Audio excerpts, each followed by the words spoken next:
네, 하나님 말씀 보도록 하겠습니다. 출애굽기 15장 1절부터 18절까지로 되어 있는데 21절까지 보도록 하겠습니다. 출애굽기 15장 1절부터 21절까지 저와 여러분이 한 절씩 교독하고 마지막 절은 합독하도록 하겠습니다. 교독합니다. 이때 모세와 이스라엘 자손이 이 노래로 여호와께 노래하니 일렀으되 내가 여호와를 찬송하리니 그는 높고 영화로우시며 말과 그 탄자를 바다에 던지셨음이로다. 여호와는 나의 힘이요 노래시며 나의 구원이시로다. 그는 나의 하나님이시니 내가 그를 찬송할 것이요 내 아버지의 하나님이시니 내가 그를 높이리로다. 여호와는 용사시니 여호와는 그의 이름이시로다. 바로의 병거와 그의 군대를 바다에 던지시니 최고의 지휘관들이 홍해에 잠겼고 깊은 물이 그들을 덮으니 그들이 돌처럼 깊음 속에 가라앉았도다. 여호와여 주의 오른손이 권능으로 영광을 나타내시니이다. 여호와여 주의 오른손이 원수를 부수시니이다. 주께서 주의 큰 위엄으로 주를 거스리는 자를 엎으시니이다. 주께서 진노를 바라시니 그 진노가 그들을 지푸라기 같이 사르니이다. 주의 콧김에 물이 쌓이되 파도가 언덕같이 일어서고 큰 물이 바다 가운데 엉기니이다. 원수가 말하기를 내가 뒤쫓아 따라잡아 탈취물을 나누리라. 내가 그들로 말미암아 내 욕망을 채우리라. 내가 내 칼을 빼리니 내 손이 그들을 멸하리라 하였으나 주께서 바람을 일으키심에 바다가 그들을 덮으니 그들이 거센 물에 납같이 잠겼나이다. 여호와여 신중에 주와 같은 자가 누구니이까? 주와 같이 거룩함으로 영광스러우며 찬송할 만한 위엄이 있으며 기이한 일을 행하는 자가 누구니이까? 주께서 오른손을 드신즉 땅이 그들을 삼켰나이다. 주의 인자하심으로 주께서 구속하신 백성을 인도하시되 주의 힘으로 그들을 주의 거룩한 처소에 들어가게 하시나이다. 여러 나라가 듣고 떨며 블레셋 주민이 두려움에 잡히며 에돔 두령들이 놀라고 모압 영웅이 떨림에 잡히며 가나안 주민이 다 낙담하나이다. 놀람과 두려움이 그들에게 임함에 주의 팔이 크므로 그들이 돌같이 침묵하여 싸우니 여호와여 주의 백성이 통과하기까지 곧 주께서 사신 백성이 통과하기까지였나이다. 주께서 백성을 인도하사 그들을 주의 기업의 산으로 심으시리니이다. 여호와여 이는 주의 처소를 삼으시려고 예비하신 것이라. 주여 이것이 주의 손으로 세우신 성소로소이다. 여호와께서 영원 무궁하도록 다스리시도다 하였더라. 바로의 말과 병거와 마병이 함께 바다에 들어가매 여호와께서 바닷물을 그들 위에 되돌려 흐르게 하셨으나 이스라엘 자손은 바다 가운데서 마른 땅으로 지나간지라. 아론의 누이 선지자 미리암이 손에 소고를 잡음에 모든 여인도 그를 따라 나오며 소고를 잡고 춤추니 합독합니다. 미리암이 그들에게 화답하여 이르되 너희는 여호와를 찬송하라. 그는 높고 영화로우시며 말과 그 탄자를 바다에 던지셨음이로다 하였더라. 아멘. 네, 주변에 있는 분들에게 이렇게 한번 인사하겠습니다. 당신이 주인공이십니다. 네, 앞뒤로도 인사하겠습니다. 당신이 주인공이십니다. 네, 하나님의 은혜 가운데 우리가 이 역사의 무대 속에 주인공이 항상 됨을 믿으셔야 됩니다. 우리 아까 기도했던 것처럼 이스라엘의 하나님이 아니라 우리 하나님이심을 여러분 오늘 말씀을 통해 확인하시고 저와 여러분의 인생 가운데 하나님께서 역사하신 그 역사하심을 따라 우리가 같이 노래할 수 있는 그런 은혜가 있으시기를 주님의 이름으로 축원합니다. 저는 개인적으로 이제 참 부러운 사람들이 누구냐면 노래를 잘하는 사람들입니다. 그래서 참 노래 잘하는 사람들 보면 되게 부럽습니다. 저희 아내도 그렇고 우리 동아 형제도 그렇고 전문 프로 가수잖아요. 가수인데 제가 왜 부럽냐면 설교는 1시간을 해도 감동을 못 받는 경우가 상당히 많은데 노래는 3분만 해도 감동이 되더라고요. 한 소절에도 막 감동이 되고 제가 우리 교회 권사님도 보면서 큰 낙담 가운데 빠졌습니다. 동아 형제가 한번 노래했더니 주 여호와는 여기까지 하니까 권사님 다 쓰러지더라고요. 예. 제가 설교할 때 안 그러신데 그런 어떤 은혜들 이런 은혜들을 누리는 데 있어서 이 노래를 잘하는 건 상당히 메리트가 있는 것 같습니다. 특별히 사람의 감정적인 것들을 표현하고 우리의 마음들을 표현할 때는 그 노래를 잘하는 것들에 대한 그 표현들의 무게가 각자에게 더 주는 기쁨이 있는 것 같아요. 그래서 참 신기한 게 뭐냐면 청년들이 연애를 하면 그렇게 가요를 들어요. 연애를 하면. 그리고 헤어져도 가요를 듣습니다. 찬양은 잘 안 듣는 것 같아요. 헤어졌는데 찬양 들으면서 위로받고 이런 건 별로 없고 슬픈 노래 들으면서 의뢰받고 이렇게 하더라고요. 위로받고. 그런데 오늘 여기 보시는 장면은 저희가 성경에 나오는 노래 두 곡을 우리가 읽은 겁니다. 첫째 곡은 모세의 노래였고 두 번째는 미리암의 노래였습니다. 이 노래가 주는 영감들 그리고 또 이 주고 있는 감동들은 성경 우리 시대뿐만 아니라 성경 시대에도 동일하게 역사되어지고 있는 내용들이었다라는 거예요. 그러면 도대체 이렇게 노래하고 있는 내용이 무엇이며 그 노래가 어떻게 연결되어지는가라는 걸 좀 보면 좋을 것 같아요.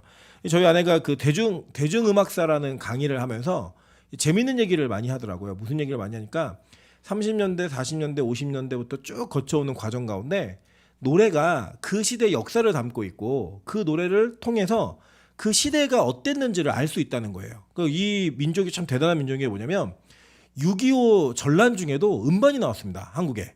그리고 그때 노래를 들었어요. 들었고 그 노래를 통해서 많은 사람들이 위로받고 힘을 얻었던 그런 기억들을 역사는 간직하고 있고 거기에 있는 노래들을 막 보면 뭐 이제 부산에 관한 노래가 왜 많냐면 이제 부산에 피난 갔다가 다시 이렇게 돌아오는 뭐 이런 것들도 있고 뭐 역사 속에 그 노래를 보면 아, 이 노래는 왜 그렇게 불려졌구나라는 걸 알 수 있습니다. 그래서 우리 여기 노래 좋아하시는 분들은 그 노래를 들으시면 굉장히 큰 감동이 있으실 거예요. 저희 어머니도 그 성경 읽는 거 다음으로 좋아하시는 게 가요 무대 보시는 거예요. 가요 무대.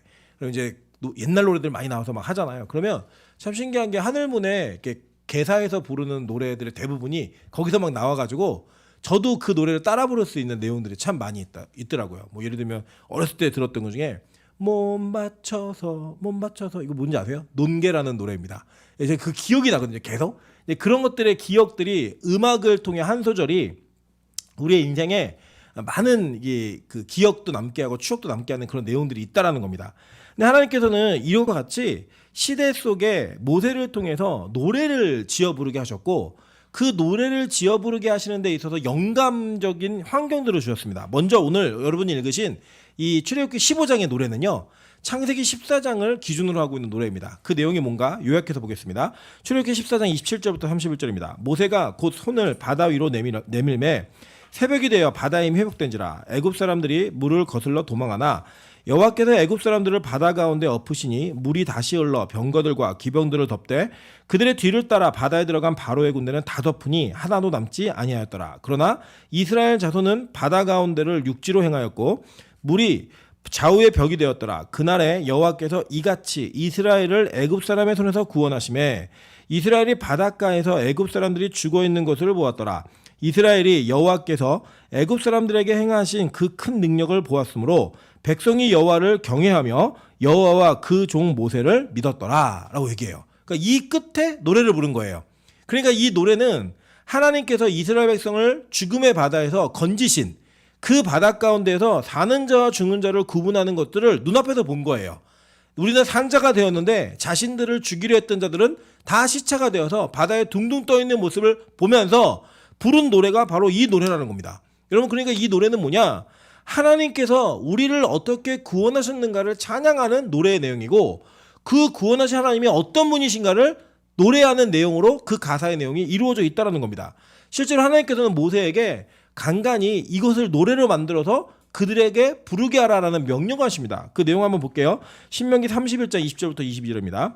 내가 그들의 조상들에게 맹세한 바 적과 꿀이 흐르는 땅으로 그들을 인도하여 들인 후에 그들이 먹어 배부르고 살찌면 돌이켜 다른 신들을 섬기며 나를 멸시하여 내 언약을 어기리니 그들이 수많은 재앙과 환난을 당할 때에 그들의 자손이 부르기를 잊지 아니한 이 노래가 그들 앞에 증인처럼 되리라. 나는 내가 맹세한 땅으로 그들을 인도하여 들이기 전 오늘 나는 그들이 생각하는 바를 아노라. 그러므로 모세가 그날 이 노래를 써서 이스라엘 자손들에게 가르쳤더라 라고 얘기합니다. 이 내용이 뭐냐면 하나님이 너희들 가나안 땅에 들어가면 분명히 나를 배신할 거다.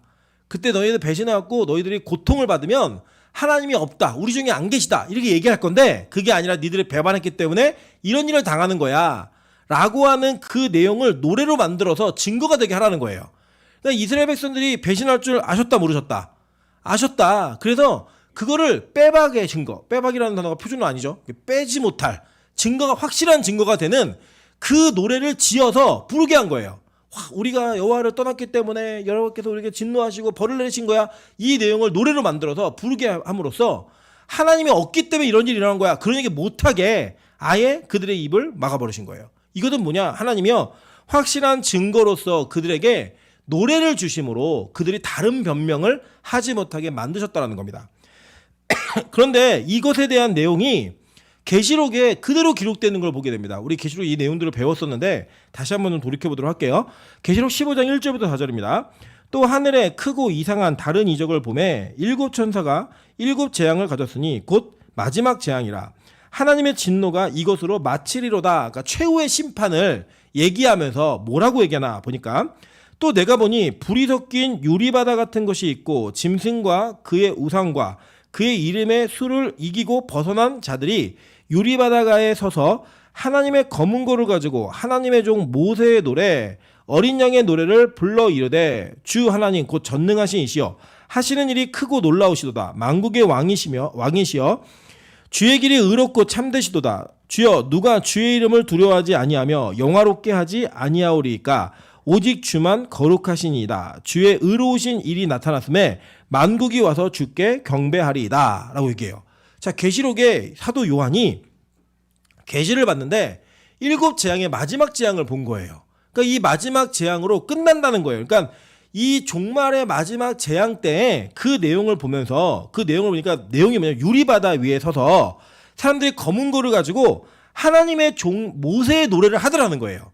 그러니까 이게 무슨 내용이냐면, 유리바다라고 하는 거 여러분 기억나시겠지만 그 바다, 그러니까 하늘에서부터 땅을 내려다볼 수 있는 투명한 바다예요. 그 바다 위에서 갖고 땅에 벌어지는 일들을 보는데 그 바다에 어떤 일이 있냐, 모세의 노래를 부를 만한 일이 있더라는 거예요. 그럼 모세의 노래가 뭐였어요? 이번에 오늘 15장에서 본 내용은 하나님이 자신들을 괴롭히던 이스라엘 백성들을 괴롭히던 애굽의 군대를 홍해로 완전히 멸해버리신 그 장면을 보고 노래했죠. 첫 번째. 또 한 가지 뭐였냐면 하나님을 저버린, 그리고 하나님의 뜻을 버리고 다른 신들을 섬긴 자들이 고통받는 가운데 너희들 하나님이 안 계셔서 그런 게 아니라 니들이 하나님을 버렸기 때문에 이런 일이 벌어지는 거야 라는 노래, 그 노래를 부르게 하신 거예요. 그죠? 그 노래를 부르게 하시고 동시에 그 노래와 함께 대칭으로 논 노래, 그러니까 그냥 함께 평행구로 논 노래가 뭐냐면 어린 양의 노래예요. 어린 양의 노래.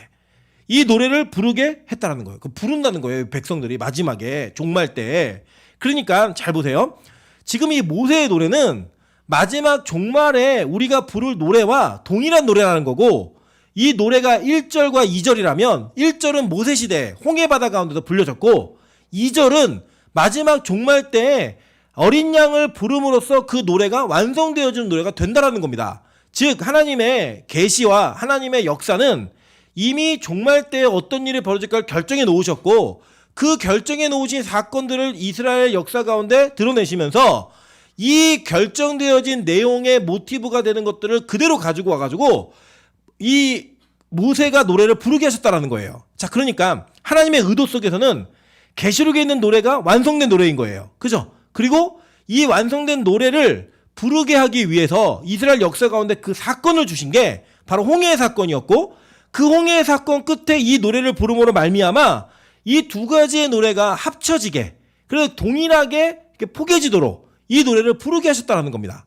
여러분, 그게 이게 어떤 거냐면 이제 이런 겁니다. 우리가 나중에 이제 15장을 다 기억이 안 나실 거예요. 이게 노래 외워서 못 부르십니다. 그냥 너무 길어요. 그런데 주님이 다시 오시는 날 우리가 여호와를 찬양하는 노래를 부를 때 이 15장이 기억나실 거예요.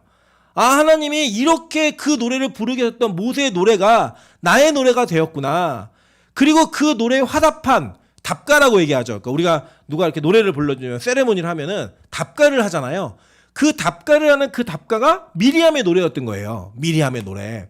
그러면 이것이 하나님의 역사와 계획 가운데 어떻게 반복되어져서 우리에게 계시로 드러나고 있는가, 이 내용들을 살펴보면서 우리가 이 노래가 어떻게 어린 양의 노래까지 연결되는가, 이 과정을 살펴보는 것으로 오늘 설교의 전체적인 맥락을 잡고 은혜를 누려가도록 하겠습니다.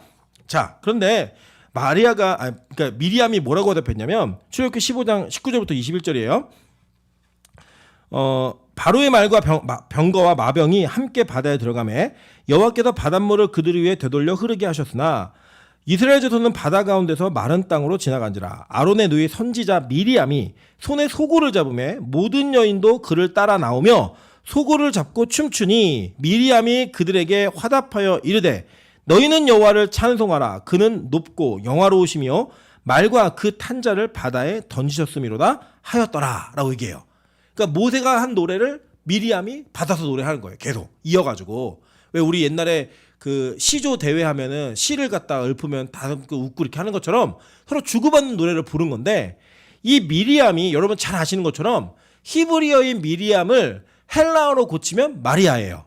이게 왜 이렇게 번역이 됐냐면, 루터가 성경을 번역할 때 미리암이라고 하는 이 미르암이라는 히브리어를 마리아라고 번역을 했어요. 그래서 그게 이제 영어로 옮겨오면서 마리아로 바뀌어서 여러분이 이게 매칭이 잘 안 되시지만 실제로 미리암과 마리아는 같은 이름입니다.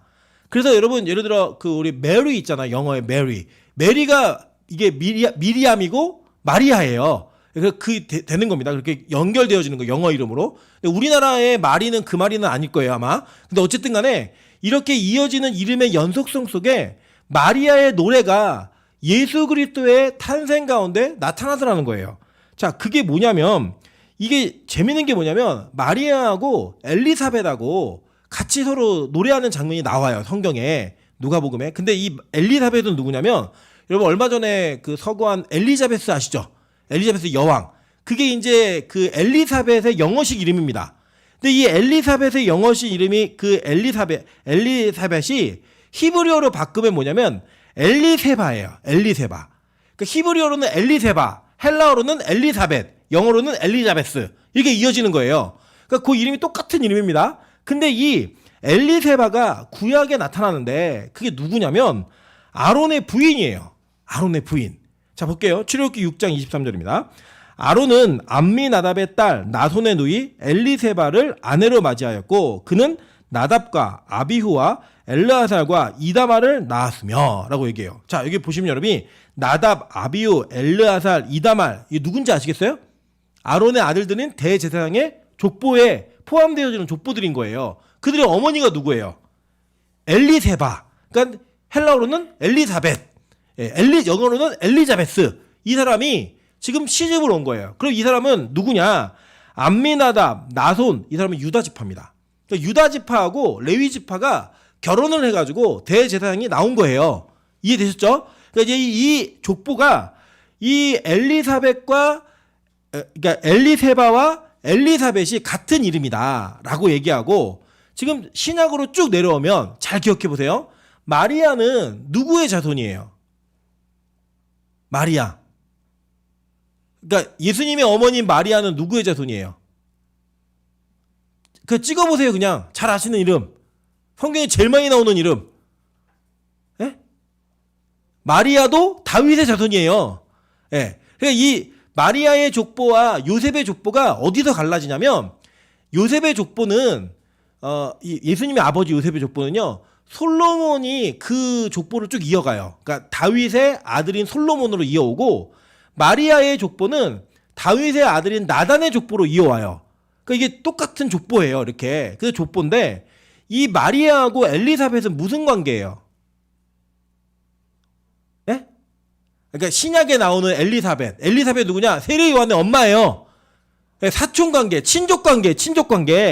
그러니까 지금 구약에 유다 지파하고 유다 지파의 엘리세바가 레위 지파의 그 아론하고 결혼을 해가지고 대제사장들 낳는 거잖아요. 그 복음이 이어지는 겁니다. 이 대제사장은 예수 그리스도의 모형이잖아요. 그래서 지금 이 신약으로 쭉 넘어가면 이 마리아, 미르암이라고 하는 이름을 가진 마리아가 자기의 친족인 엘리사벳, 그 엘리사벳과 함께 결혼하는데, 이 엘리사벳은 어느 계열이냐면 엘리사벳의 남편이 누구예요?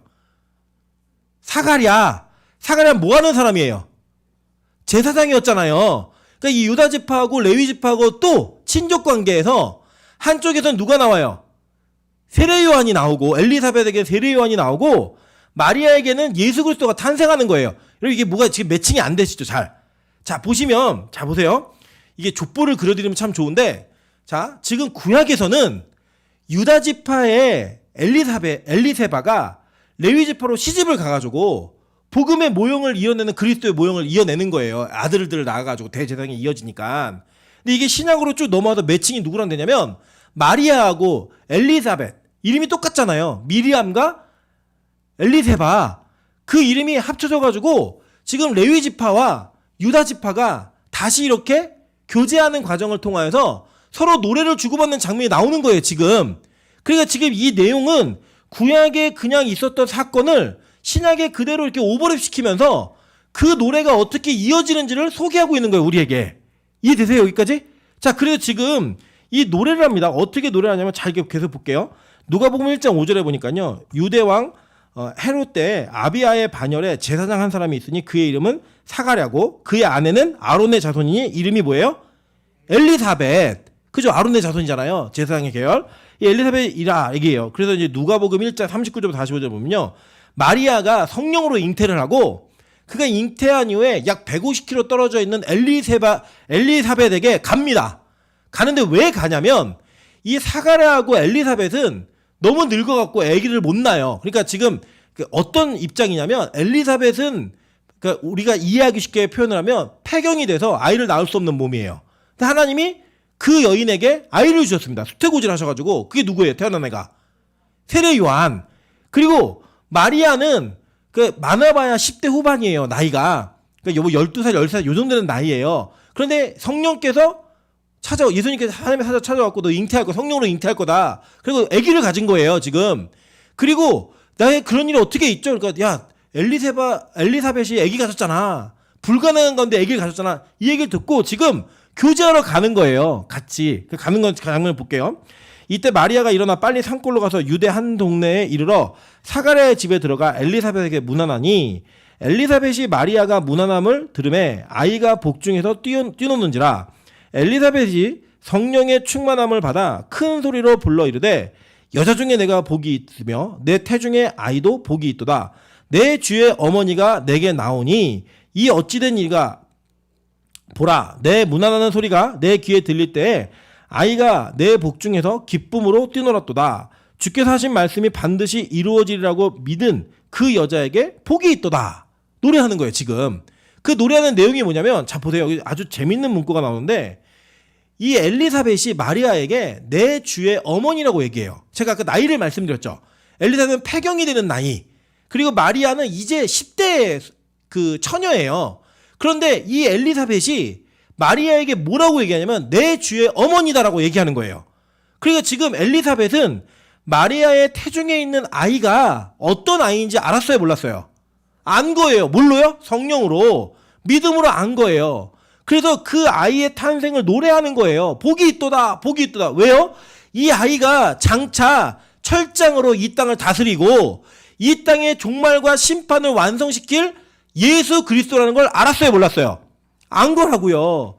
그래서 그 노래를 하는 거예요. 즉 지금 이 모세의 노래는 그냥 우리 민족이 살았구나 라고 하는 기쁨으로 끝나는 노래가 아니라 복음의 종말까지 어떻게 이 종말이 이어지고 완성될지를 정확히 알고 하는 노래이고 그 노래가 계속 반복이 되어지면서 예수 그리스도를 통해 완성되어지는 노래로 나타나는 거예요. 그래서 그 노래를 지금 누가 하는 거예요? 아론의 자손인 엘리사벳이 누구에게? 미리암이 노래했던 그 마리아에게 그대로 하는 거예요. 그랬더니 이 마리아가 그 얘기를 듣고 같이 노래로 화답을 합니다. 그 노래 화답하는 구조가 나타나는 거예요. 그게 이제 마니피카지라고 얘기해서 이게 성가로도 되게 많이 불려지는 노래거든요. 그 노래가 어떻게 불려지나 볼게요. 누가복음 1장 46절부터 50절입니다. 마리아가 이르되 내 영혼이 주를 찬양하며 내 마음이 하나님 내 구주를 기뻐하였음은 그의 여종의 비천함을 돌보셨음이라. 이렇게 얘기해요. 그럼 그 뒤에 볼게요. 보라 이제 후로는 만세에 나를 복이 있다 일컬으리로다. 능하신 이가 큰 일을 내게 행하셨으니 그의 이름이 거룩하시며 긍휼하심이 두려워하는 자에게 대대로 이르리로다. 그의 팔로 힘을 보이사 마음의 생각이 교만한 자들을 흩으셨고 권세 있는 자를 그 위에서 내리치셨으며 비천한 자를 높이셨고 줄이는 자를 좋은 곳으로 배불리셨으며 부자는 빈손으로 보내셨도다. 그 종 이스라엘을 도우사 긍휼히 여기고 기억하시되 우리 조상에게 말씀하신 것과 같이 아브라함과 그 자손에게 영원히 하시리로다 하니라. 마리아가 석 달쯤 함께 있다가 집으로 돌아가니라 라고 얘기하는 찬양이 나와요. 자, 그러니까 지금 이 노래가 누구의 노래를 그대로 압축해서 옮겨놓은 거예요? 모세의 노래를 그대로 압축해서 옮겨놓은 거라는 거예요. 마리아의 노래를 그대로 함축해서 옮겨놓은 거라는 거예요. 즉 지금 이 노래는 단지 이스라엘 백성이 홍해로부터 살았구나 이것만을 노래하는 게 아니라 영원한 구원에 대한 노래를 하고 있는 노래라는 겁니다. 여러분, 그래서 이 노래는 우리 모두가 함께 구원의 감격을 누리며 해야 되는 노래인 거예요. 오늘 설교 제목이 뭐냐면요, 구원은 노예를 노래하게 한다. 이게 원래 칭찬은 고래를 춤추게 한다라는 이 운율을 따고 제가 붙인 그 제목이거든요. 그러니까 우리의 구원받은 자는 누구였어요? 비천한 자들이었다고요. 다. 그 비천한 자들에게 뭘 하게 만들어요? 노래, 찬양을 하게 만든다는 거예요. 즉 하나님의 백성들의 찬양은 구원의 감격이 있을 때 진심으로 터져 나오는 거예요. 그 찬양은 뭐 성대가 좋다, 노래를 잘한다, 이런 개념에서 오는 게 아니라 진짜 구원의 감격이 우리에게 주어지면 우리 노래하게 돼 있다는 거예요. 그 영광을 찬양할 수밖에 없게 돼 있다는 거예요. 그래서 그 노래의 완성적인 그 곡을 지금 마리아가 완성하면서 마피니캇을 통해 우리에게 진짜 그 감동이 무엇인지를 전달하고 있는 내용이 바로 여기 나오는 겁니다. 그 구약에 있는 모든 사건과 인물들, 등장하는 그 모든 사람들은 마지막에 오실 예수 그리스도에 대한 분명한 확신과 그 메시아적 도래의 사상을 가지고 지금 이렇게 찬양하고 노래하고 있는 거예요. 이해되시죠? 근데 우리는 그 실체이신 예수 그리스도를 믿는 믿음으로 노래하고 있는 거예요. 얼마나 확신이 있어요. 그들은 오실 예수를 기대하며 노래했고 우리는 다시 오실 그 예수를 기대하며 노래하는 거예요. 그 구원이 어떻게 이루어질지를 찬양하며 노래하는 거라고요. 여러분, 그래서요, 이 장면이 아까 어떤 장면을 얘기했죠? 배경이 우리를 죽일 것처럼 쫓아오던 이스라엘 백성이 벌벌 떨면서 어떻게 합니까? 우리 큰일 났습니다 라고 하는 그 공포심과 앞에는 저주와 심판의 바다인 홍해가 그대로 널브러져 있는 그 상황 속에 그들은 갇힌 바되었어요. 갇힌 바되었던 그들이 구원을 입음으로 말미암아 그 구원의 현장을 목도하면서 불렀던 노래가 바로 모세의 노래였다니까요. 그리고 그 노래를 누가 부르게 된다는 거예요? 저와 여러분이 부르게 된다는 거예요. 여러분, 여러분의 삶 속에 홍해와 같은 문제가 있잖아요. 애국 군대와 같은 문제가 있잖아요. 그런 문제 속에 구원함의 기쁨과 감격을 누리게 하시면서 그 찬양을 하게 하시는 그 은혜가 저와 여러분처럼 비천한 자들에게 임한다라는 거예요. 그런 노래가 우리의 입술을 통해 나오게 된다라는 거예요. 그래서요, 이 구원의 감격은 우리 모두가 함께 누려야 될 감격이라는 겁니다. 그러면 도대체 이 모세의 노래, 이제 아시겠죠? 모세의 노래는, 이 모세의 노래가 이 미리암과 엘리사벳을 거치면서, 마리아와 엘리사벳을 거치면서 어떻게 변하는 거냐면 어린 양의 노래로 변하는 거예요. 바뀌어지는 거예요. 무슨 내용인지 이해되시죠? 지금 이 마리아하고 엘리사벳은 누굴 노래하고 있는 거예요? 예수 그리스도를 노래하고 있는 거죠. 그 예수 그리스도의 구약에서의 상징이 뭐였어요? 어린 양이었잖아요. 확인해 볼까요? 창세기 22장 13절부터 17절입니다. 아브라함이 눈을 들어 살펴본즉 한 수장이 뒤에 있는데 숯불이 숯불에 걸려 있는지라. 아브라함이 가서 그 숫 양을 가져다가 아들을 대신하여 번제로 드렸더라.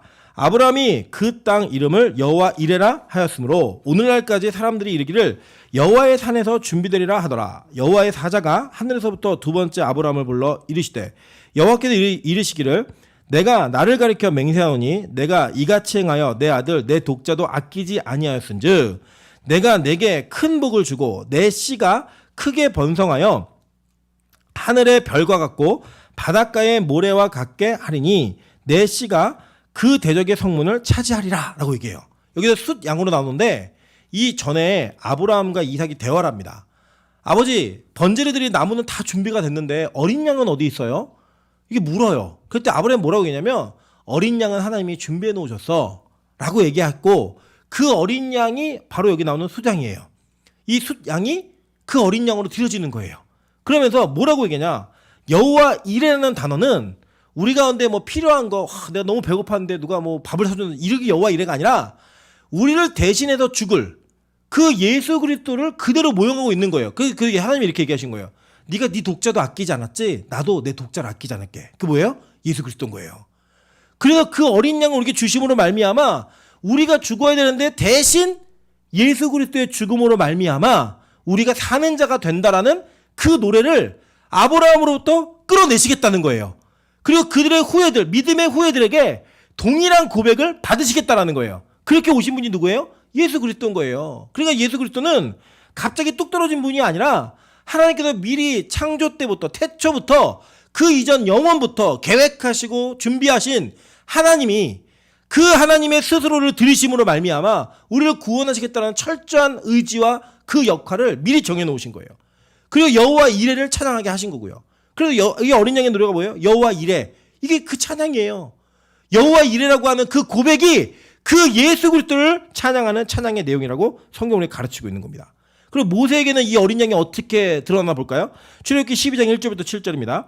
여호와께서 애굽 땅에서 모세와 아론에게 일러 말씀하시되 이 달을 너희에게 달의 시작 곧 해의 첫 달이 되게 하고 너희는 이스라엘 온 회중에게 말하여 이르라. 이 달 열흘에 너희 각자가 어린 양을 잡을지니 각 가족대로 그 식구를 위하여 어린 양을 취하되 그 어린 양에 대하여 식구가 너무 적으면 그 집의 이웃과 함께 사람의 수를 따라서 하나를 잡고 각 사람이 먹을 수 있는 분량에 따라서 너희는 어린 양을 계산할 것이며 너희 어린 양은 흠없고 1년 된 수컷으로 하되 양이나 염소 중에서 취하고 이달 열 나흘날까지 간직하였다가 해질 때 이스라엘 회중이 그 양을 잡고 그 피를 양을 먹을 집 좌우 문설주와 임방에 바르고. 그러니까 지금 이 구약의 창세기에 아브라함에게 약속했던 어린 양이 지금 모세의 유월절을 통해 이스라엘 백성들에게 확장되어지는 거예요. 이해되시죠? 그러니까 이 아브라함에게만 어린 양이 자신의 아이를 구원하는 자신의 구원이었잖아요. 그 구원이었는데 이게 유월절을 거치면서 이스라엘 모든 민족에게 어린 양의 역할이 확대되는 거예요. 원래는 누가 죽어야 돼요? 장자들이 다 죽어야 된다고요. 그런데 그 죽어야 되는 장자들을 대신하여 누가 죽는 거예요? 어린 양의 죽음으로 말미암아 그 피가 문설주와 임방에 발라졌을 때 누가 구원받는 거예요? 장자들이 구원받는 거예요. 그리고 그 장자가 누구예요? 하늘의 장자, 저와 여러분이잖아요. 우리 모두가 히브리서 12장에 얘기하고 있는 하늘의 장자가 되어서 그 어린 양의 죽음으로 말미암아 구원받는 자가 된다라고 하는 것들을 성경은 우리에게 계속 연속해서 가르치고 있는 겁니다. 여러분 성경이 얼마나 정교하고 얼마나 분명하게 신구약을 연결짓고 있는지 아시겠죠? 이거를 알면 어떻게 믿음이 안 생겨요? 어떻게 주님을 향한 온전함이 안 생기겠어요? 하나님 그런 분이시라니까요. 여러분 예를 들어 이런 거예요. 어떤 자매가 어떤 형제를 별로 그렇게 중요하게 생각하지 않았는데 나중에 그 형제랑 대화하다 보니까 이 형제가 10년 전부터 자신을 위해서 많은 것들을 준비해 놓은 거예요. 봤더니 막 통장 비밀번호도 자기 생일이고 전화번호도 자기 뒷자리가 자기 생일이고 막 이런 것들을 막 다 준비해 놓은 거예요. 그러면서 내가 이때 너를 위해서 이런 걸 준비했고 너를 위해서 이런 행동을 했고 이런 걸 다 얘기해 주면 자매들 감동하겠어요? 안 하겠어요? 안 해요? 무서워요? 스토커인가? 막 무서워. 근데 그 형제 너무 멋있어. 그 형제 너무 멋진 형제인데 자기를 위해 모든 걸 다 준비해 놓은 거예요. 그 넘어간다 안 넘어간다. 일단 관심이 생기겠죠. 와 나를 위해서 이렇게 오랜 시간 동안 나를 위해 준비한 것들이 있다니. 종이약 2만 마리 주면서 이거 내가 중학교 1학년 때부터 접은 거야. 끔찍하죠. 그러나 그 마음에 대한 감동은 얼마나 있겠어요. 여러분 그게 바로 하나님이시라고요. 그분이 태초부터 지금까지 여러분을 향한 온전한 계획과 뜻들을 그대로 세우셨고 실현해 오시면서 여러분 고백하시는 거예요. 이걸 통해서 봤지? 이 모세의 노래가 이게 마리아의 노래, 미리암의 노래가 엘리사벳과 마리아의 노래가 돼서 미리암의 노래가 마리아의 노래가 되어서 어린 양을 찬양하는 노래로 이어지는 그 모든 일련의 과정들을 우리에게 성경은 설명하는 거예요. 그러니까 여러분 이게 믿음이 있으면 이 노래가 들리는 겁니다. 믿음이 있으면 이 노래가 불려지는 거예요. 그래서 저는 진짜 믿습니다. 저는 진짜 하나님이 우리 교회 문제 우리 명수 형제도 있고 다르게 음악을 잘하는 사람들이 많잖아요. 하나님이 이 교회에 찬양을 통해 일하실 것 같아요. 네, 좀 크게 하세요. 찬양을 통해 일하실 것 같아요. 창훈 형제, 이면지 다 있잖아요. 노래 잘하고 이런 청년들. 이 청년들이 진짜 구원의 감격 속에 온전히 들어갈 때 그 감격의 은혜를 통하여서 이 교회가 정말 찬양이 유명한 교회가 될 것 같아요. 그 음반도 많이 팔리고 막 이랬으면 좋겠어요. 네, 교회 빚도 갚고 막 교회도 세우고 이렇게. 그런 일 있을 것 같아요. 진짜로. 네. 하나님께서요. 우리가 이 감격 속에 들어가면 찬양이 안 나오게 안 된다는 거예요. 막 그냥 흘러나오는 거예요. 막 터져 나오는 거예요. 저는 그래서 진짜 꿈이 있는데 뭐가 하나 있냐면 우리 장로님 권사님들 밴드가 하나 생기는 거예요. 네. 드럼도 배우시고 신디도 배우셔가지고 찬양 인도도 하시고 그래서 한 달에 한 번 내지 두 달에 한 번 정도는 우리 권사님들 장로님들이 찬양 인도하시면서 직접 은혜를 누리시는 그 장로들도 진짜 보고 싶어요. 처음엔 드럼 막 패시겠지만 나중에 연주가 되기도 하겠고 이제 배우세요. 피아노도 우리 명수 형제한테 배우세요. 10만 원 주겠다 그러고 만 원짜리 주면서 배우세요. 그러면서 하나님의 은혜를 누리셔갖고 같이 찬양할 때 그 영광을 같이 누리는 그 역사가 좀 있었으면 좋겠어요. 제가 제일 속상한 게 뭐냐면 어릴 적에 제가 피아노 학원을 다녔거든요. 근데 저는 피아노 학원 다니는 남자애들을 여자애라고 놀리면서 돌을 던졌던 사람이에요. 그래갖고 제가 피아노 학원을 어쩔 수 없이 저희 어머니가 피아노 학원을 운영하시는 집사님에게 돈을 빌려드렸는데 이분이 못 갚는 상황이 되니까 저를 가르치는 걸로 변제하시겠다 그래서 제가 그 학원을 억지로 다니게 된 거예요. 제가 그걸 다니다가 3개월 만에 바이엘 상학원과 어린이 소극집을 뛰면서 이게 너무 슬픈 거예요. 그리고 막 그 피아노 학원 가방을 막 매직으로 지어가지고 피아노가 아닌 것처럼 저는 그들에게 돌을 던졌던 자인데 제가 그걸 들고 다니니 얼마나 창피하겠어요. 그리고 제가 3일 밤낮을 울면서 안 가겠다라고 결국 안 다녔는데 악기를 하나 못 배운 게 너무 섭섭해요. 진짜. 막 피아노 막 연주하면서 막 찬양하고 이러면 얼마나 멋있었을 거예요. 우리 이주영 목사님 피아노 치시거든요. 예. 부러워요. 그런 게. 저는 못 치는데. 어쨌든 얼굴은 제가 더 잘생겼으니까. 어쨌든 농담입니다. 이게 그 찬양의 은혜가 임하는 이거는 구원의 감격이 있으면 막 흘러나오는 거예요. 막. 예. 그래서 저는 막 우리 교회 악기 더 많이 샀으면 좋겠어요. 나중에 더 이제 진짜 막 모든 걸 다 할 수 있는 대로 이사를 혹시 가게 되면 저는 진짜 우리 교회가 너무 멋진 찬양이 있는 그런 교회로 세울 거예요. 진짜로 그런 교회가 되었으면 좋겠어요. 제가 비록 찬양은 잘 못하지만 그런 찬양을 잘하는 분들이 할 수 있는 그라운드를 만들어줘서 우리 교회 가운데 막 흘러넘치는 찬양, 이 구원의 감격과 기쁨이 그냥 콧노래로 막 나오는 그런 교회가 되려 진짜 소망합니다. 그게 진짜 이 모습이었다니까요. 그래서 이 노래를 하는 거예요. 계속. 그래서 보세요. 지금 예수님께서 이렇게 어린 양의 그 감격을 구약의 상징으로 놓으셨던 것을 누가 경험했냐? 모세가 경험한 거예요. 그리고 모세가 그걸 노래한 거예요. 그러면 이것이 이어져요. 이사야에도 그대로 이어집니다. 이사야 53장 4절부터 9절입니다. 그는 실로 우리의 질고를 지고 우리의 슬픔을 당하였거늘 우리는 생각하기를 그는 징벌을 받아 하나님께 맞으며 고난을 당한다 하였노라. 그가 찔림은 우리의 허물 때문이요 그가 상함은 우리의 죄악 때문이라. 그가 징계를 받음으로 우리는 평화를 누리고 그가 채찍에 맞음으로 우리는 나음을 받았도다. 우리는 다 양 같아서 그릇 행하여 각기 제 길로 갔거늘 여호와께서는 우리 모두의 죄악을 그에게 담당시키셨도다. 그가 곤욕을 당하여 괴로울 때에도 그의 입을 열지 아니하였으며 마치 도수장으로 끌려가는 어린 양과 털 깎는 자 앞에서 잠잠한 양같이 그의 입을 열지 아니하였도다. 그는 곤욕과 신문을 당하고 끌려갔으나 그 세대 중에 누가 생각하기를 그가 살아있는 자들의 땅에서 끊어짐이 마땅함의 형벌을 받을 내 백성의 허물 때문이라 하였으리요. 그는 강포를 행하지 아니하였고 그의 입에 거짓이 없었으나 그의 무덤이 악인들과 함께 있었으며 그가 죽은 후에 부자와 함께 있었도다 라고 얘기해요. 실제 이게 예수 그리스도에 대한 얘기잖아요. 그래서 사도행전 8장에 보면 에티오피아의 내시, 간다게의 국고 맡은 내시가 이 구절을 읽다가 빌립에게 물어보잖아요. 이거 누구 말하는 거야? 그랬더니 빌립이 너 잘 걸렸어. 이러면서 막 얘기해주면서 이게 예수야! 막 얘기했더니 그럼 나 세례 받을래. 세례 받는 역사가 벌어져요. 그 어린 양의 구약의 상징이 신약의 예수 그리스도라는 건 명확한 거죠. 그죠? 그리고 뒤에 보면은 죽은 후에 부자와 함께 있었다라고 얘기하잖아요. 실제로 예수님의 그 묘는 부자였던 아리마대 요셉의 그 묘에 들어갑니다. 실제로 이 예언은 그대로 이루어지고 성취가 되는 거예요. 즉 하나님은 구약에 있는 선지자들을 통하여서 계속적으로 이 모세의 노래가 계속 이어져서 그 노래가 어린 양의 노래가 될 때까지 그 작곡 작사를 계속 해나가시는 거예요. 그걸 누가 봤느냐? 선지자들이 그걸 보고 노래한 거예요.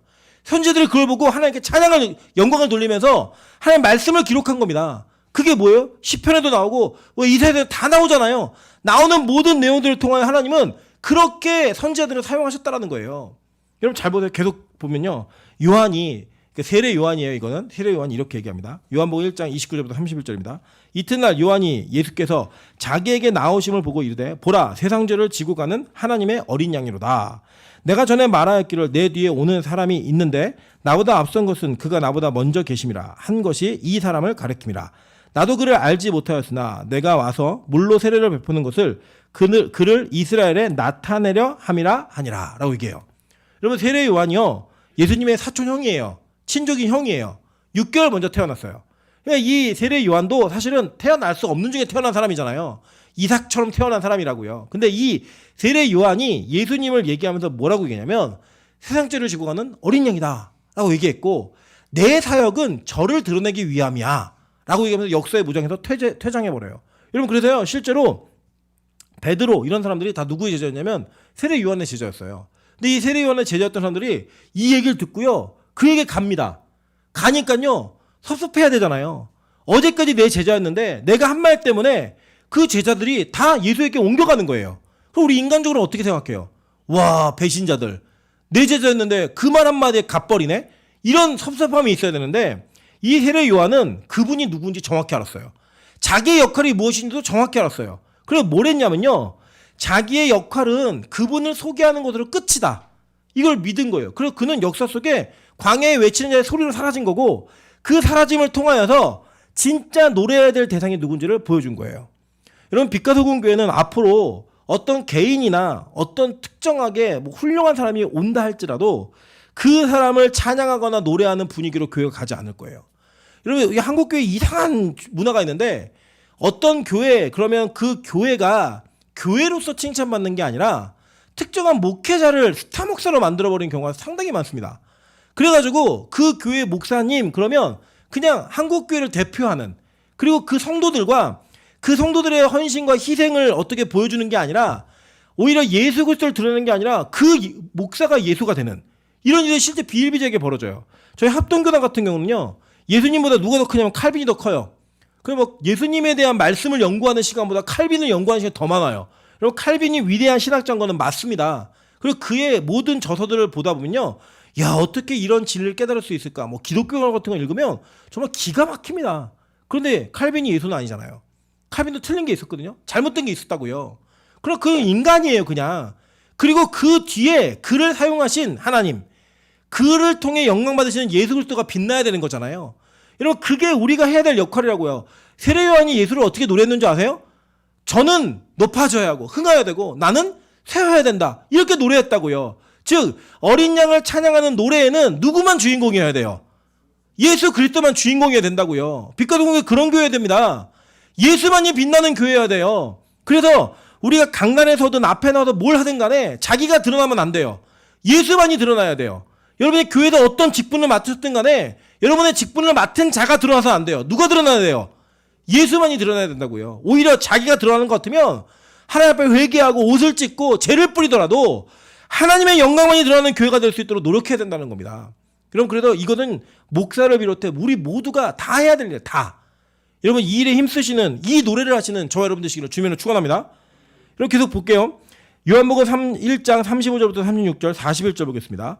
또 이튿날 요한이 자기 제자 중 두 사람과 함께 섰다가 예수께서 거느심을 보고 말하되 보라 하나님의 어린 양이로다 라고 얘기해요. 그랬더니요 이 두 제자가 예수님과 가서 밤새도록 대화를 해요. 그래서 뭐라고 얘기했는지 아세요?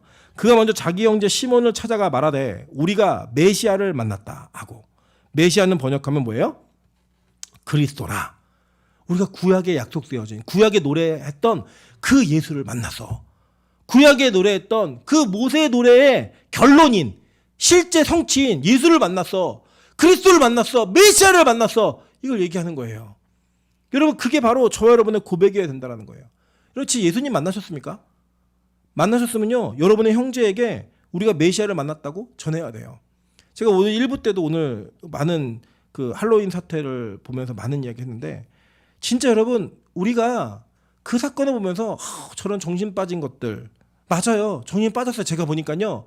제가 웬만하면 그래도 MZ세대 이해하려고 노력하고 어른들이 이렇게 얘기하시면 그들의 입장에서 많은 것들 얘기했는데 정말 어제 사건은 이해가 안 가요. 뭐가 이해가 안 가냐. 한쪽에서는 아이들이 죽어서 자기들과 함께 놀던 애들 죽어가지고 심폐소생술을 하고 있는데 이제 춤을 추고 앉아있어요. 심지어는 제가 저게 죽는다고 사람 중에 이런 표시를 하면서 같이 방방 뛰고 있고 영업장들은 음식을 팔아요. 밥이 들어갈까요? 사람들이 이렇게 하는 사람들이 때로 놀려있는데 시체를 그냥 덮어놓고 얼굴만 안 보이게 하고 다리 다 드러나 있는데 거기서 밥을 먹고 앉아있고 춤을 추고 앉아있어요. 저 이해 안 돼요. 그거 저 귀신 들리지 않으면 그렇게 할 수 없어요. 진짜로. 여러분 근데 그걸 보면서 저 쓸데없는 것들 저런 정신 빠진 것들 이거 얘기하는 게 교회 사명일까요? 저는 아니라고 생각해요. 저는요 할로윈이라는 문화가 왜 이곳에 들어왔고 왜 젊은 청년들이 교회에는 오지 않는데 그 야밤에 그 어려운 분장을 해가면서 그곳에 갔는지를 고민해 보시라는 거예요. 교회가 그들을 어떻게 받아들였길래 그들을 어떻게 내몰았길래 그들이 갈 데를 찾아서 헤매다가 귀신 분장을 하고 귀신 놀이를 하려고 그곳에 갔다가 저 참변을 당했습니다. 원래 그들은 어디 있어야 돼요? 여기 있어야 된다고요. 같이 예배드리고 찬양해야 되는 아이들이고 주일을 준비해야 되는 아이들인데 그 아이들이 우리가 그들을 받지 못해서 어른들이 걔네들이 옷 짧게 입는 거 머리 염색한 거 좀 우리 볼 때 받아들이기 힘들었던 뭐 몸에 타투 있는 거 이런 것들 갖고 너희들 그렇게 하면 안 돼 손가락질하고 비난했던 그들이 어디 갔겠어요? 교회에는 있을 데가 없으니까 마음이 편하지 않으니까 다 거리로 뛰쳐나간 거예요. 누가 죽였어요? 우리가 죽였다고요. 누가 그렇게 만들었어요? 교회가 그렇게 만든 거예요. 옛날에 안 그랬잖아요. 기억나시죠? 밖에 놀 게 없을 때 교회가 애들에게 놀이문화를 줬어요. 먹을 게 없을 때 교회가 먹을 걸 줬다고요. 그래서 예수 믿지 않는 아이들도 예수 믿지 않는 부모들도 아이들을 교회에 보냈습니다. 그래서 교회라는 곳에 가면 좋은 걸 배울 수 있다고 그렇게 얘기해주던 교회가 50년 만에 30년 만에 확 변해가지고요. 이제는 젊은이들을 내쫓는 교회가 됐어요. 손가락질하는 교회가 됐고 젊은 청년들이 발버칠 수 없는 교회가 돼버렸어요. 이게 우리 현실이에요. 거기에서요 안전요원들이 그들을 끌어내려고 끌어내요. 못 끌어내요. 그게 교회라고요. 아무리 얘기해도 이제 듣지 않아요. 교회는 꼰대들이 모이는 거, 교회는 잔소리하는 사람들이 모이는 거, 교회는 무조건 혼내는 것, 하지 말라고 얘기하는 거, 그게 교회가 돼버렸다고요. 그게 이미지예요. 지금 청년들에게 안 오죠. 우리도 불편한 얘기하면 그 사람 싫은데 우리도 우리 보고 비난하고 손가락질하는 사람 보면 그게 싫잖아요. 안 그러세요? 여러분 우리가 정말 놀라운 일을 하고 있다니까요. 내 자식에게는 내 며느리에게는 내 사위에게는 하지 못하는 행동을 교회 청년들에게 하고 있어요. 그러니까 교회 누가 오겠어요? 안 오죠. 여러분 이게 말씀해도 죄송해요. 근데 저는 그 아이들의 죽음이 그냥 모르는 아이들의 죽음 같지가 않아요. 그 아이들의 죽음이 그냥 우리와 상관없이 지옥 갈 백성들이 죽었다고 생각들지가 않아요. 우리가 글로 내보는 것 같고 거기에 10만 명이 모이는 그 일이 있을 때 교회는 도대체 뭘 했냐고요. 교회는 거룩이라는 미명하에 큰 돈을 들여서 예배당 짓기 바빴고 그 예배당 텅텅 비어가지고 청년들 있지도 않고 젊은이들 있지도 않은데 그 교회를 심주단위처럼 들고 앉아있는 그런 교회 가겠다고 줄져 있는 목사리 그대로 있는 이 현실이 어떻게 이게 하나님의 구원의 노래를 부르게 할 수 있게 만들겠어요? 저는 절대 없다고 생각해요. 그래서요 우리 진짜 바뀌어야 됩니다. 하나님께서 젊은이들에게 이 노래를 부를 수 있게 하기 위해서 교회가 바꿀 수 있으면 다 바꿔야 돼요. 진짜 바꿔야 돼요. 그래야 살릴 수 있으니까. 저는 이게 우리 교회의 충격이었으면 좋겠어요. 아 그냥 많이 죽었구나, 큰일이 났구나, 슬프구나, 그게 아니라요 정말로 하나님께서 그 안타까운 마음을, 경각심을 우리에게 주시기 위해 151명이라는 영혼을 희생시키셨고 또 누가 죽을지 몰라요. 그게 현실이라고요. 여러분 앞으로 빛가성교회가 어떤 역할과 일을 감당해야 될지 모르겠어요. 저는 진짜 모르겠지만 만약에 우리가 다음 세대를 위해 할 수 있는 일이 있다면 빚도 더 질 거예요. 다음 세대를 위해 할 수 있는 일이 있다면 잠도 덜 잘 거예요.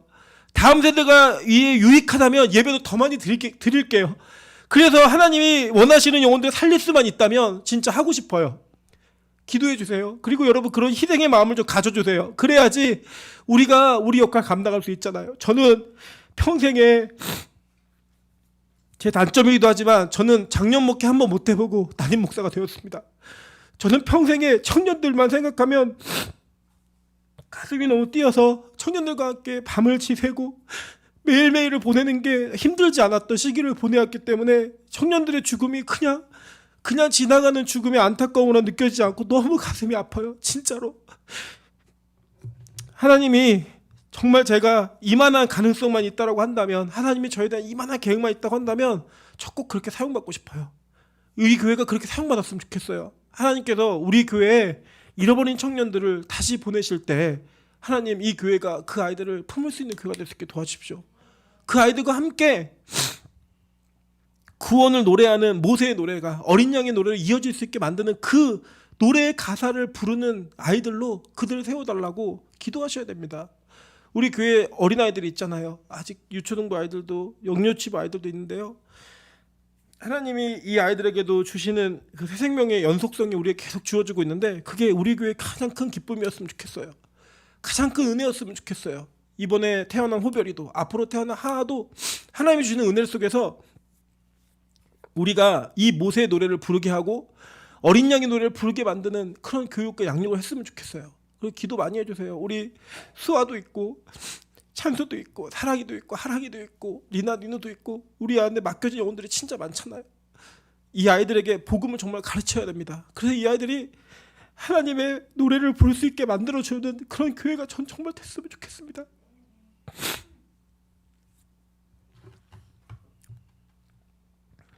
여러분이 정말 예수를 만났다면 여러분이 만난 메시아를 전하셔야 됩니다. 예수 그리스도를 전해야 돼요. 내가 메시아를 만났다고 얘기할 수 있으셔야 돼요. 그러니까요, 여러분 이 노래를 부르셔야 돼요. 여러분이 먼저. 내가 불러야지 남도 부르게 하죠. 내가 먼저 그 노래를 부를 줄 알아야 남도 부를 수 있죠. 그렇게 부르는 은혜 속에서 우리 교회가 많은 역할들을 감당할 수 있지 않겠습니까? 여러분 실제로 예수님은요, 자신의 사역을 출애굽으로 말씀하셨습니다. 볼게요. 누가복음 9장 28절부터 30절 다 같이 읽겠습니다. 시작.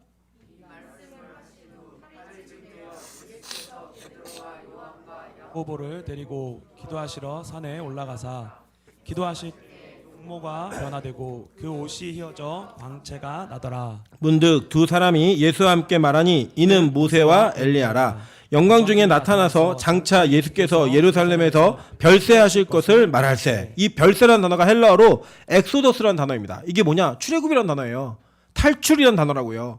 예수님께서 이 출애굽을 하시겠다는 거예요. 지금 뭐예요? 모세의 노래가 예수님의 노래로 이어지는 게 완전 연결성이 있죠. 그죠? 모세가 출애굽한 이후에 그 출애굽을 하고 난 그 상황 속에서 죽었던 애굽의 군사들을 보면서 이 노래를 했다고요. 근데 예수님이 변화산에서 나타나왔고 모세, 엘리야, 그러니까 율법의 대표자, 선지자의 대표자, 그리고 예수님께서 복음의 완성자로 같이 만나셔가지고 얘기하는 거예요. 그리고 말하는 게 뭐냐? 예루살렘에서 별세하실 것을, 탈출하실 것을 얘기했다는 거예요. 그 탈출이 뭐예요? 우리를 구원하실 걸 얘기했다는 거예요. 뭐로요? 십자가로. 그것이 바로 그 승리, 십자가의 승리가 악한 마귀의 대가리를 박살내는 그 영광스러운 승리가 우리의 노래가 되는 거예요. 믿으십니까? 여러분 이것을 노래할 수 있는 그 노래가 여러분에게 있으십니까? 그 노래가 우리 안에 펼쳐져야 되는 거예요. 여러분 계속 읽겠습니다. 스가랴 2장 10절부터 11절. 여호와의 말씀에 시온에 따라 노래하고 기뻐하라. 이는 내가 와서 내 가운데 머물 것임이라.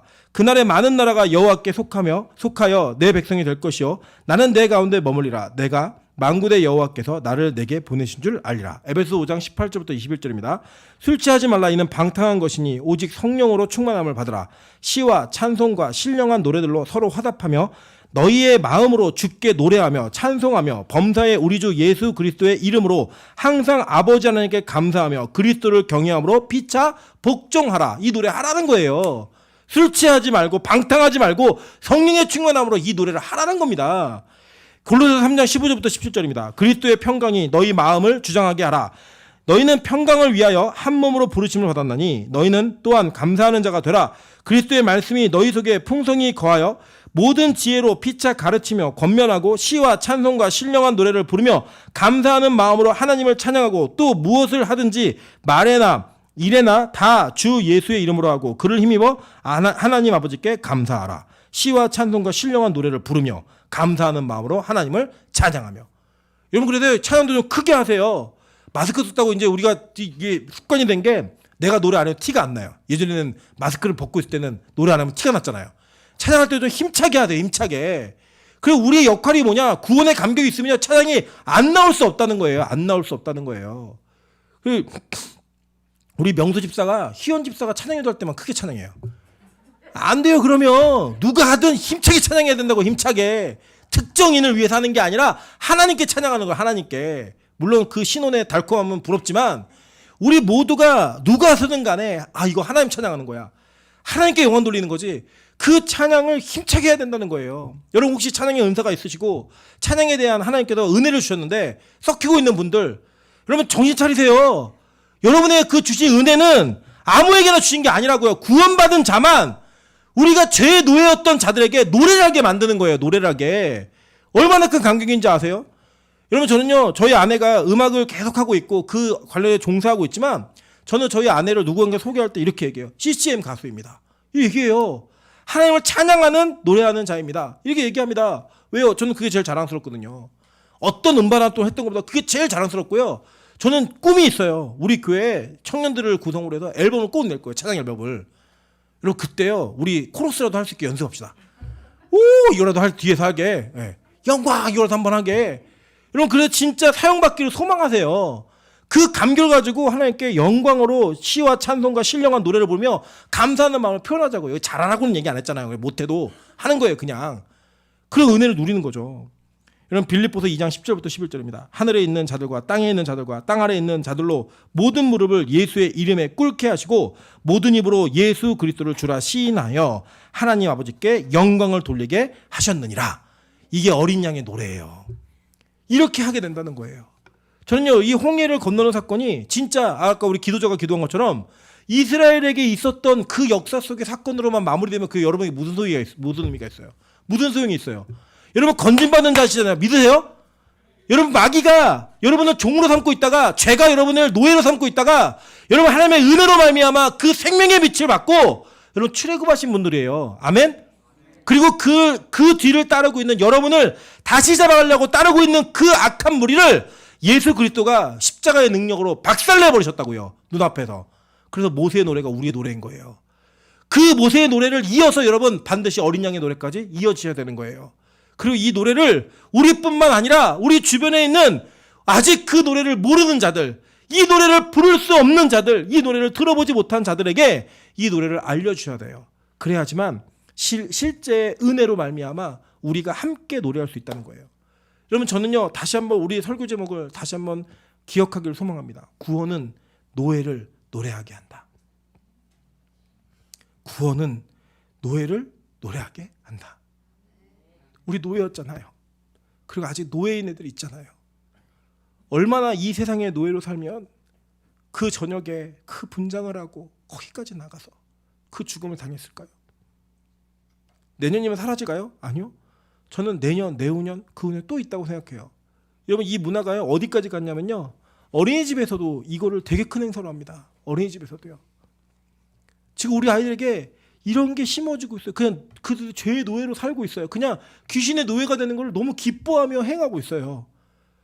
그래서 그 어린이집에서 이 할로윈 행사를 하지 않으면 그 어린이집은 이벤트를 못하는 어린이집으로 낙인을 찍혀버리는 이런 시대를 살고 있다고요. 제가 1부 때 말씀드렸지만 하늘문 기도원에 어린이집을 운영하시는 권사님이 계세요. 찬수찬이가 그 어린이집을 다녀요.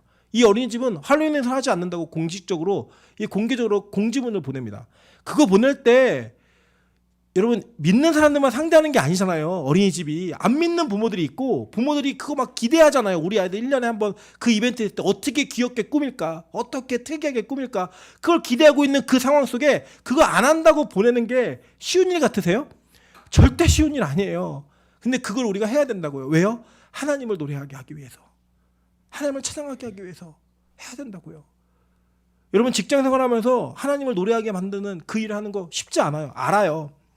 정말 어려우실 거예요. 근데요, 그걸 해야 되는 거예요. 왜요? 우리가 그 구원의 현장을 경험한 감격이 있는 사람들이기 때문에.